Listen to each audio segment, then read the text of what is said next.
Good evening and welcome to the 2020 graduation. Hey, I'm just kidding. No, don't change the channel just yet. You're in week 2 of the Carrie and Carrie show. And you know what? I'm dressed up just like graduation because tonight was supposed to be Cleveland County. Last night was supposed to be Ramblers. But you know, we're in this pandemic and I apologize to the graduating class that they're not getting to hold it. So I made myself the valedictorian. That's right, I is smart, yay! Well, you know, seniors, it's a big deal, graduation, and you may or may not miss it, we don't know just yet. But when we get through with this, I know God's got a bigger plan. We don't know what it is yet, but we're going to find out at some point in time.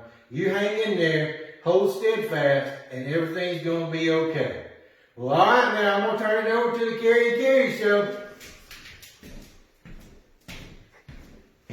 Thank you, Michael, for that introduction. We are on our lesson for tonight. The point of the lesson is we are to seize the opportunity to serve. When have you received excellent customer service? It could be at your favorite restaurant. It could be at your favorite coffee house. Maybe they gave you an extra shot of espresso that you didn't have to pay for. Your doctor's office might have got you in and out and it only took 30 minutes. We can receive excellent customer service in various aspects of our life. We have all had experiences, though, with customer services that we would like to forget. In our book, we have a fact that says in 2012, a customer was placed on hold for 5 hours, 40 minutes, and 1 second by an Australian airline. That is crazy. I don't understand why anybody would stay on hold that long, but somebody did. So that is definitely not good customer service. We've all had those experiences we'd like to forget, but I prefer to remember the ones that make me smile. For example, a man booked a flight to see his dying grandson one last time. It was a last-minute flight. Traffic and long lines at the LA airport was long and caused him to arrive 12 minutes at the gate past the time the plane was supposed to have taken off. But the airline had been informed of his situation, and as he arrived at the gate, he was so surprised when the pilot himself was standing there waiting on him. The pilot says, "They don't go anywhere without me, and I wasn't going anywhere without you. Now relax, and we'll get you there on time. And again, I'm sorry to hear about your grandson." That is a great story of customer service. If you've ever flown, you know it's very rare that they're going to hold a flight for you, if at all. So that is a customer service that man will remember forever. Now, good customer service is not about making a sale or even earning loyalty. It's about doing what is right to serve a customer in a meaningful way. Now, in this lesson, it is not going to be about customer service, but we are going to talk about serving others and what it's like and what it looks like to serve others. We strengthen our relationships when we go out of our way to serve one another. And we should serve one another not because we have a hidden agenda or because we're trying to get something out of somebody. We are supposed to serve one another because that's what God commands us to do. So tonight we're going to be in the book of Galatians. We're going to be in chapter 5. So Carrie Beth is going to read for us Galatians 5, 13 through 15. For you were called to be free, brothers and sisters, only don't use this freedom as an opportunity for the flesh, but serve one another through love.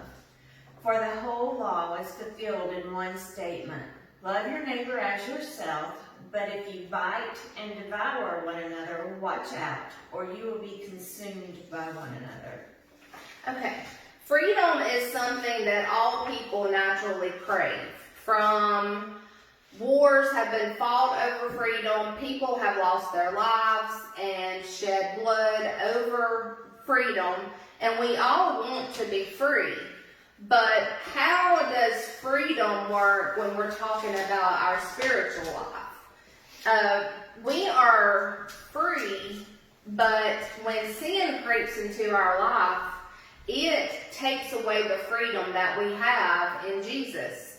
In this chapter, Paul is reminding us that the power of sin has been broken because of Jesus' perfect sacrifice.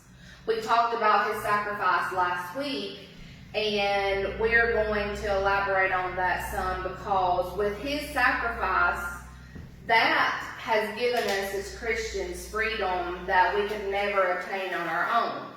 Now, freedom and being a Christian, that does not give us the license to sin, which means in our minds we think, I can do whatever I want to because all I got to do is ask Jesus to forgive me. That is not why Jesus died on the cross for us, and that is not only not a source of freedom, that is actually something that is binding you. Verse 13 mentions the flesh. In this particular verse, when it's talking about for the flesh, it is not necessarily talking about our skin, but it is talking about sin. The flesh is self-absorbed, and it is a side of us that wants to do whatever we want with no regard for what God has called us to do.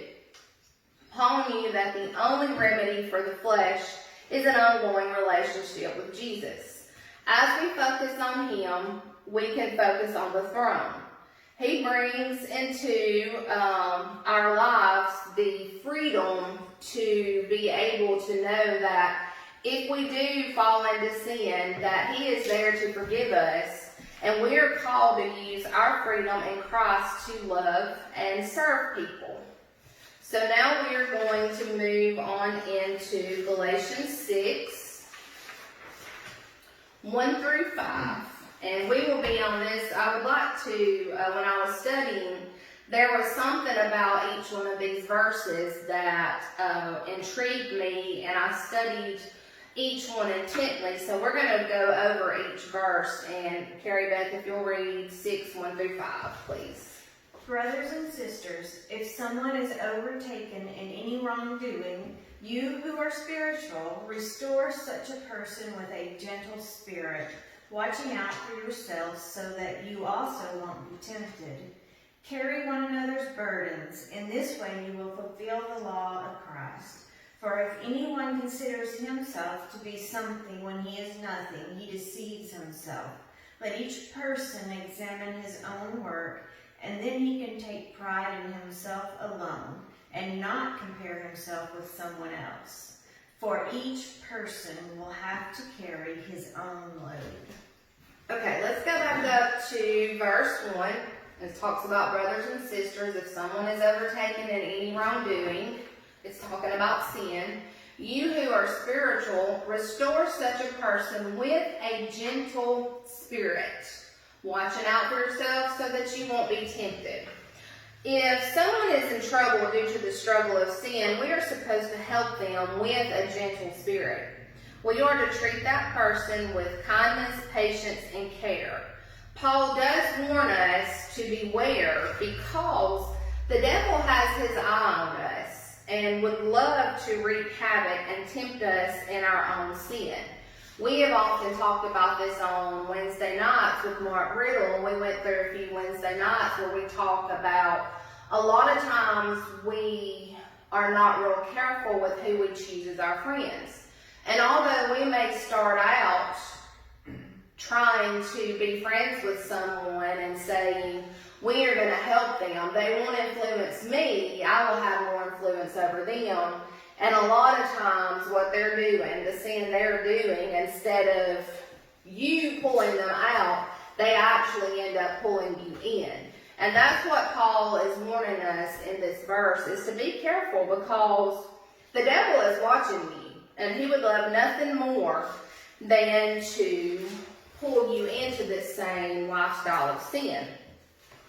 If you ever think about cars, newer cars, my car has it. It's called blind spot detection. If you're in the lane and you go to move into another lane, you get a warning. You get mine flashes a red car on the side mirror. Some of them beep. I have heard of cars that the steering wheel shakes if you're trying to change lanes or if you're getting out of the lane. But that car, think of that like a detector. It is warning you when you're getting off path, hey, get back over. You're going to hit something. You're going to crash. There's going to be a destruction.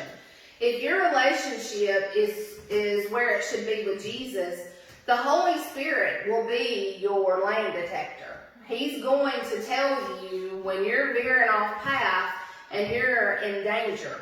So think about that and how important it is for you to carry on a relationship with Jesus and to stay in His Word.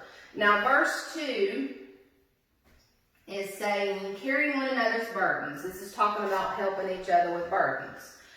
A burden could be all sorts of problems. It doesn't necessarily have to be sin. It could be a financial problem. It could be physical. It could be emotional. You could be having a problem in relationships. Carrying one another burdens is something we should do with each other. It's just like if I needed to move my couch. I can't move it by myself. I call you over to come help me. You're going to help me. It's not your couch. It's not your problem. But you are there to help me. It's still my load to carry. But you are there, and it's going to be a lot easier with your help versus me trying to move it. Life is difficult, and there are times when we all need help. We should all be willing to share with each other about our needs, and we should also be open to helping others with our blind spots. People can't help us lift something if they don't know anything about us. If Carrie Beth is having a problem and she's struggling, I don't know to help her if she doesn't share that burden with me, and that's how we're supposed to be. If you can't talk to a parent or a trusted family friend who's a Christian, I know Pastor Brent would always be around. Any of your youth team, myself, Carrie Beth, Steve, Michael, any of your fellow Christians in this church would be happy to talk to you if there's something that you're going through. Now, verses 3 and 4, we're going to get to, if anyone considers himself to be something when he's nothing, he deceives himself. Let each person, basically say, let each person examine his own work. The only one we should compare ourselves to is Jesus. When we do that, we're never going to think more of ourselves than we should, because when you compare yourself to Jesus, you're always got a standard that's way higher than you'll ever be able to reach. We shouldn't compare ourselves to anyone else because we're all on a different journey and we all have different gifts. Okay, I think I got that one. Now, Galatians 6 and verse 10. If you will read that for us. Therefore, as we have opportunity, let us work for the good of all, especially for those who belong to the household of faith. Alright, so Paul shares that we are called to demonstrate love to all people. But in this verse, he is pointing out the importance of doing good to other believers. Relationships inside the church are valued in a special way. I know for me personally, being away from the church family these past several weeks, 8 weeks, it seems like forever. There's been times in the beginning that I was just, almost, I guess you would say, depressed just because of all the uncertainty and not knowing when or how this was going to affect our church, not being able to talk to people because, I'm not necessarily somebody that just has to have and touch someone, but I love talking to people. And so not being able to interact with others has been rough. And so I can't wait to know that the fact that next Sunday that we're going to actually get to come and worship. Last week when we recorded this video, it's the first time I've been in this church in what seemed like ages. And knowing that we've had to cancel Vacation Bible School, which we're co-directors, like to have ripped my heart out. That's something this time of the year. We are normally here from the time we get off work till 1, 2 o'clock in the morning, and we're practically living here, and we love it. And knowing that that's not going to happen this year has just been hard. And then the canceled trip of Utah, and then mission service. It's like every day something was happening, and I know that God has a plan. So I am really thankful that here in the next week, we're going to have an opportunity to be together. But I also know that we have also had the opportunity to reach so many people that wouldn't normally hear the word. And so it's a great opportunity that we have. And Paul has just said that the relationship with other believers is very important. It's impossible to serve one another if we don't know what is going on in each other's lives. And we can always take the time to check on one another, call, text. God has gifted each of us in special ways to serve the church. We are all different in our needs and our gifts, but each of us is equally called to work for the good of all. Now, we live in a world where people expect to be served. You can tell when people don't get their way. Sometimes people can get really ugly. I have experienced that in my own job in the past few weeks. People don't understand why they can't come in our office. And some people have been really ugly about it. But people want to be served, and the thing with Jesus is he served others. Think about the disciples. He washed their feet. They didn't wash his feet. He washed each of their feet. And so when we live like Jesus, we're going to stand out to this world who is all about me, me, me, me, me. And so the more that we look to Jesus for how we should live, the more we're going to be like him, and the more we're going to stand out, especially in today's world. There's so many people that's hurting. There's so many people that's sad. And sometimes things happen and we don't feel like serving others. One of our questions is, what keeps us from serving those in the church? What do you think is some of the reasons why we may not want to serve others in the church? We talked a little bit about this before we started recording. One thing that we talked about was Pastor Grant often talks about the cold water committee. So I think attitude has a lot to do with it and how people respond. Are they thankful? Do they appreciate what you're doing for them? Or are they complaining or think that you're not doing enough or you're not doing it the right way? Preference. Right. Preference. So when you may be putting your heart into something, if somebody's telling you that it's not right or not the way they want it, you tend to back off and not do as much. Yes. And then the second part of the question is, what keeps us from serving people outside the church? There could be, well, I don't like the way they look, or there's many reasons, or they're not a Christian, so, and I think sometimes there's a lot of judgment in that, just based off of somebody. We could be scared of them, we could be even just different. Sometimes if somebody's different, you might be less apt to serve them, but really those are the people we need to serve the most, or the people who aren't Christians and aren't saved. That's where we need to focus our time and our attention, because that's where Jesus would focus also. I also like questioning down here, how does service act as a witness to lost people? I know there's probably a lot of people. I'm going to use Steve as an example because it just came to my mind. I'm sure I knew Stephen, the old Stephen, and I know now the new Stephen. And I'm sure there are friends, old friends, that wonder why you do what you do. Why are you here on Tuesday nights? Why are you here on Sunday? Why are you doing all this? Do you get paid?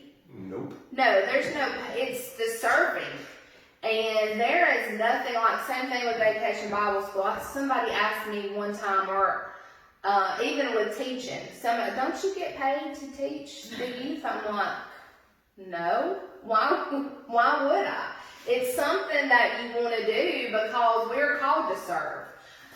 Miss Shirley Slayton, she sends out cards to people for their birthday, and there's one thing that she always signs on there, and it's saved to serve. And that's how we all should be. We are saved to serve one another. And so sometimes we may not want to do that, but that's what we're called to. That's what relationships are for, is to help one another.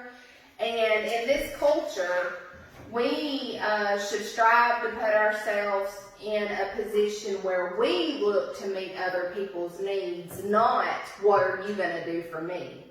So when we live like Jesus, it'll stand out, and we will have the opportunity to point others to Him. And one of the questions I want to leave you with is this: how will you serve people who don't know God? Let's make it a point to share why you relate to them in these ways.